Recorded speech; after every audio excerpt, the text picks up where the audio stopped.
If there is anything you would like to know about art, is there anything you would like to know about art that you could learn today? Is there anything you would like to learn about art today? Is there anything you're curious about as far as art goes that you would like to learn today? Maybe? I don't know. Maybe there's something. If there's something you would like to learn today in art, let me know and type it in there and we can tell you. Or I could try to tell you some things. These are some topics that I wrote down this morning and I asked everybody in the stream to tell me or like what you would want to learn today about art. So here are some of the things. And I'm going to talk about them while I paint a picture of a wizard. So I've painted this painting many times. And maybe this will explain some of the questions that you guys have of how do you start a painting. So I just painted the whole thing blue. Look at that. I did a nice blue background. It's all dry. I taped it off onto this plastic thing here so I didn't get my table covered in paint. It's just a thin plastic sheet thing. You can buy them like placemats or whatever. And then you take some fucking tape, some painter's tape, and get it in all kinds of colors. And the way that you tape it off is easy. I just line it up with the edge. Just tape it right off the edge of the piece of paper. So however big that tape is going to be your border. That's it. And so now you got space in there to work with. I covered the whole thing in blue. I rolled a joint. That's important. Alright, I got coffee. I got a full cup of coffee right here. Wait, this is not even the page I want. Guys, this isn't, if you're trying to zoom in, this has nothing to do with what I just said. This page right here, this is the page. The first thing on my list is backgrounds. Somebody asked about backgrounds. I think it was Cinnamon. Somebody asked me about backgrounds.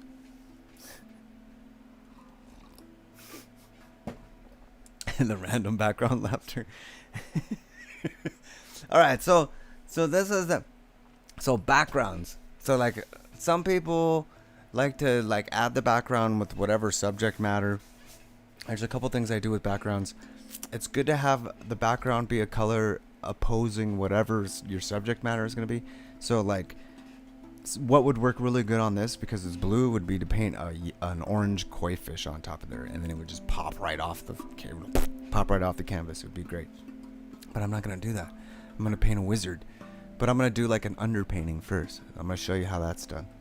So a background could be just like one solid color. It could be a landscape, you know. But I think the most important thing with the background is keeping it a thin layer of paint so you can paint over it. So like if you wanted to paint a subject matter right on top of there, when you go to paint that thing, it's not over a bunch of raised brush strokes. So keep that back layer real thin and flat. That way you can't paint over it. But if you do get a bunch of raised stuff on there, a lot of texture, and you don't want it, that's what sandpaper is for. That's right, you can sand it down. If it's acrylic, you can just sand it right off. You can erase stuff with sandpaper. So you got that, right? So you got a whole background. I just want this solid background because I'm going to make like stars and shit. I'm going to add other stuff. So I'm mainly just focused on what I'm going to paint as a subject. So, but your backgrounds could just be like different splatters of color. It could be like just random, and then you can create something out of that. If you're trying to think of something, you can make a landscape out of just random brush strokes. I like to keep all the brush strokes going in one direction so it looks a little more uniform, but it doesn't have to be perfect. I don't like it solid. Some people like to make that background nice and solid. I like it to have a little, sporadic, rough whateverness. Kind of gives it a rustic look if you're putting something there. But I'm going to go over all that with more paint. That was just to get like a solid layer of paint down. The other reason for doing that is so when you paint something in the foreground, there's not this break from the background to whatever you're painting in the foreground. There's not like this break in paint and a line there. So by painting an underpainting, which I'm about to do, you can just build up on it with layers. So I'm going to take just white paint and I'm going to draw my wizard. I'm going to paint my wizard right on there. Hey, thanks for the follow. I can't read that. Grim Engineer, thanks for the follow. All right, right here. So we're going to paint a hat right here on top of his head. Wizard hat. I like to do this little thing, make it flared out, and then have it sag over like this. So when I say underpainting, I'm just saying like just basic shapes with white. And then you can kind of guess of where your shading is going to be. See, like the back of my hat is going to be a little bit more like unshaded right there. And then it doesn't have to be exact. It's just rough. Like get the image there, right? So then here's a little nose right here.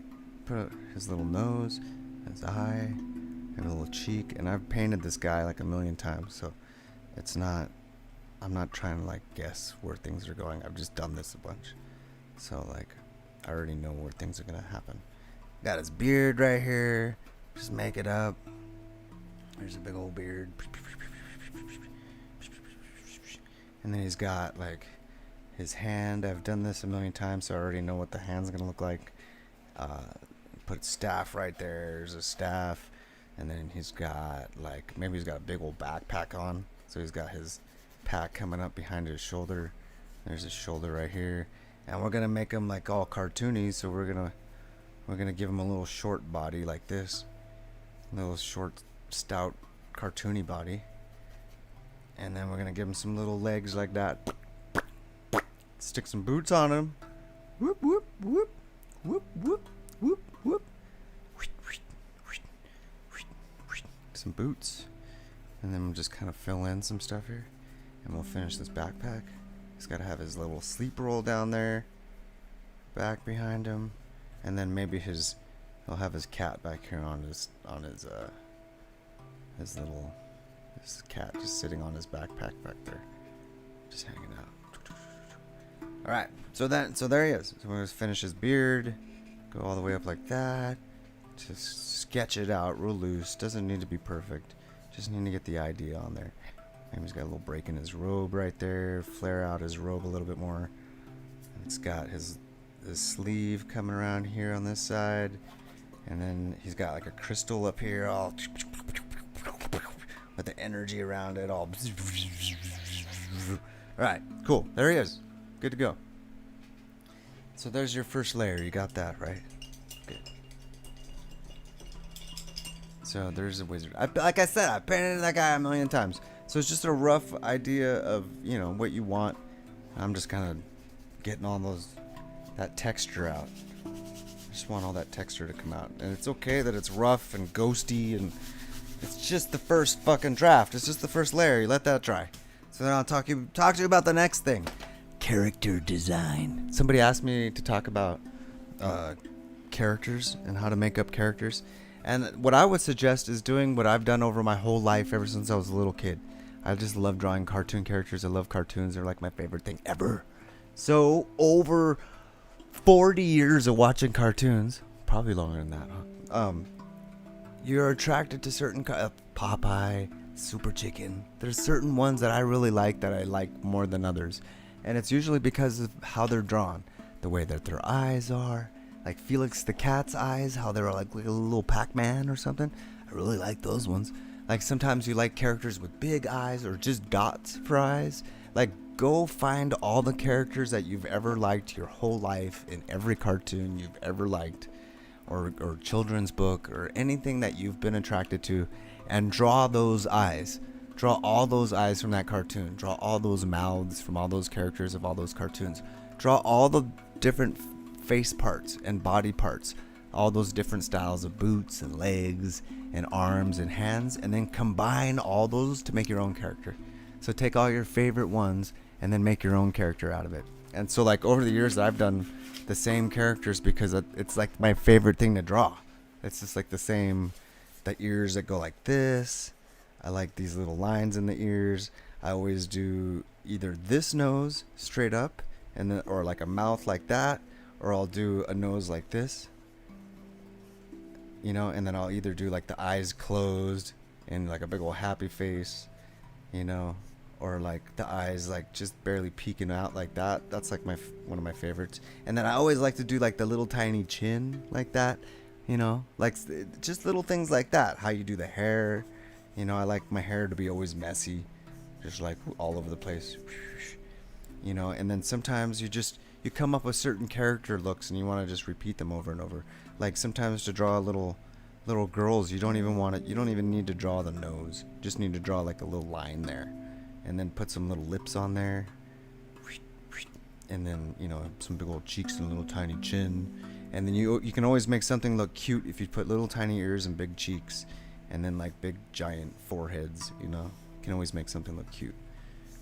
So that's the other thing to think about too, is like when you're drawing a cartoon character, it's always more likable if it's cute, and you draw things cute by making them look like a baby. So big eyes, big cheeks, and little mouths is like the cutest combination. So, think about every eyeball and lips and everything you've ever seen in every cartoon you've ever seen, and then just draw them all. Go look at them, find them, and then just put them all down. And then start from there and build your characters on all your favorite shit. Alright, next subject is... Wait, where is it? Brainstorming. Brainstorm. It's a brainstorm. Alright, so the next thing I'm going to do is I'm going to take some of this really dark paint right here. This phthalo blue over here. This phthalo blue right here. Phthalo blue. Look how dark that is. It's nice. I'm going to go in all these spots that I want dark stuff. I'm just going to outline. I go around shit. Gonna like fill in all the shadowy spots with where I want the darkest stuff while I talk to you about brainstorming. So brainstorming, like say you need to like come up with an idea or a storyline, or like you're just trying to think of something that your characters could be doing in a story, like some kind of like concept for some art. A good way to get there is, like I said with the character design, just find your favorite things and like copy it. If your favorite cartoon is like they're on a train, then draw a train with some characters on it. Practice what you already know, and then what usually happens with me is while you're doing it, you come up with new ideas. So sometimes you just have to get into the vibe of doing it. That's why a lot of us do fan art when we're first starting. We just draw our favorite cartoons, our favorite whatever. We always go to the first thing that we're interested in. So brainstorming is good. Sketchbooks are great. Like say you have an idea, it's a good idea to sketch it out a few times before you paint it. The one thing that I always used to run into, that the same problem I always have, is when I draw characters like this, if I just wing it the first time, there's always an arm I want to redo. There's always a hand I'm like, oh, I don't like the way it is right there. I want to reset it. Like there's always like something I'm like, oh, I want to fix that. But if you sketch it out a bunch, like if it's the first time you've done something, then you can work out that kind of stuff. Like you realize that this hand is overlapping this hand, and so you need to move it, or something. Like you have issues and you're like, oh, instead of having to fix it on the final thing, you can just fix it ahead of time. So that's where brainstorming helps a lot, when you kind of can work that stuff out ahead of time without messing up your painting. And there's some planning too, like in composition, like brainstorming compositions where you take a bunch of reference photos and you put them in a digital art program on your iPad or something, and then you work out different color schemes by altering the color, edit the photo, or like if you're using a reference photo and you're having a hard time, like put it in an editing program and like turn the contrast up, or take out the color, or change the tint and make it a completely different color, and then try doing that. Like try experimenting with different color schemes and palettes before you even start painting, or combining. A lot of people will take multiple reference photos and make collages in digital programs and then turn that into paintings. So you can do that. That's the thing. So brainstorming can be all kinds of things. You can be mashing up stuff. It could be working out ideas. It can be, just talking with friends about dreams, and you come up with ideas. That's brainstorming right there. Brainstorming is great in a collaborative effort. All right, so I'm just putting white in places I want white, and blue, dark blue in places I want it darker. So I'm just kind of going over everything, like fixing some lines, putting in some shadows, just real thin layers here. And I tried to put in an arm right here. I totally forgot to put this arm in. But it looks like his hand is going to be holding something. Maybe he's holding a phone. Looks like he's holding a fucking phone, doesn't it? Like an old phone. One of those old rotary phones. Maybe he has like a satellite phone. Maybe that's what this backpack is. It's like a satellite. See what I mean? Like, I get ideas while I'm like, wait, that looks like he's holding a fucking phone. Well, apparently he's on a fucking phone, satellite phone. And it goes to his backpack, and there's a fucking satellite dish, not a cat back here. So I have no idea why that's happening. But that's what's happening now. See, that's what I mean by you come up with ideas while you're doing it. Like, that's not what that was gonna be, but now he's got a phone. And maybe it's gonna change, I don't know. But sometimes you start out and you're like, I don't know what I'm gonna draw, and then that happens right there. And then now you got a whole story about a wizard on a phone. You're like, how did that, he just carries a phone around? Who's on the other side? You know, now a whole story is unfolding. You know what I mean? Alright, so the next topic on this piece of paper is, you guys, I drank a lot of coffee. That's why I'm trying to do this right now. How to make prints. Ooh, how to make prints. That's a good topic. Let's see if I can remember what I said earlier. Whoa, am I too loud or something? Hello? Testing. Alright, how to make prints. I would suggest buying a printer at a thrift store and get to know that printer and practice printing stuff. Because when you print your own shit, you run into a couple different problems like photographing stuff and getting the colors right, and then manipulating your paintings with digital programs. So if you're gonna make prints of your own art, I would suggest getting to know printers and how they work and different kinds of printers, and trying to just trial and error. Take pictures of all kinds of stuff in different resolutions and then see what colors come out best and what kind of printers. Just try stuff. Don't be afraid to figure it out yourself. And then the other thing I would suggest is to hire a fucking photographer who knows how to do that shit and take pictures. And then you take those high resolution photos from your friend who just took all those badass pictures that you're trading some art for, and you take those to your local print shop, because we want to keep those guys alive. Or if you don't have one, you go to Staples and you can get awesome prints for like 11 by 14s for like $1 of like poster size, 11 by 14 good prints of your art. All you have to do is email them that nice high res photo that you got from your photography friend who you're going to trade some art for photographs of your big paintings, because that's easy to do. Somebody who's a photographer. They need some work. They want some art. Here's an opportunity for your friends to get some art. Know any photographers? Why try to do everything? Collaboration is everything. Just do it. Just ask a friend. So there's that. And then there's keeping the small mom and pop print shops alive, and they'll give you a good deal because you're keeping them alive. And you get to know them and they'll hook you up. And then, so that's how you make prints. But if you want to do it yourself, then figure it out and buy a printer and like try everything. Or you can save some money and just hire a photographer to take high resolution photos and go to your local print shop and have them figure it out for you. And now you're supporting your local print shop. All right, the next subject is let's see, what's the next? Look at his nose. What the hell is going on right here? I need to just fine tune this. Look at this. So I'm just working in this blue and white, just trying to get all these details, and then I'm gonna go over it with some color in a second. So he's on the phone, all right? I gotta just fix his hand here. What's he talking on the phone about? Jeez. All right. Maybe he's asking where the next mission is. He's like, where do I go? He's talking to Terrence. Oh my God, he's talking to Terrence. He's like, I'm here, but the dude's not here. I got the money. That's what he's saying. He's like, I got the money. Where's the guy? Only Terrence has the other side of that phone. Actually, you know what? It doesn't even go in the backpack. It just goes across town. It just... All right, let's see. The next thing in the list of stuff is how to make prints. Oh, wait. The other last thing I want to say about prints is if you do make your own prints and you do it yourself, look into getting brochure paper, because you can print on both sides of that paper, and then you can laminate them and like sell them as rolling trays, or two-sided prints for twice as much, $20 instead of 10.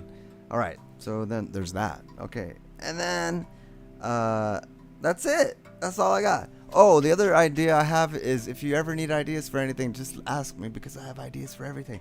And if you're looking for a way to promote your art without using a business card, make small one piece of paper books, pocket books, that I can show you how to make in another video, of your art. Make tiny print pocketbooks of your art and give them to people who are interested in you. Give them to people who buy your art, and then now they have a tiny little pocketbook they could put in their purse and in their pocket to share with others of your art, and it's like in their hand. It's better than a business card. And you put all your info on the back. So there you go. If you have any questions you would like me to talk about any other art subjects, let me know, and I will talk about them in the next video. Thanks for being here, and come on over to my Twitch channel. I'm live there right now. Come on over. Come over to Twitch. It's not hard to find, and it's not just an app for gamers. There's people doing art, music, and all kinds of other things. So ask me questions about art. I will answer them.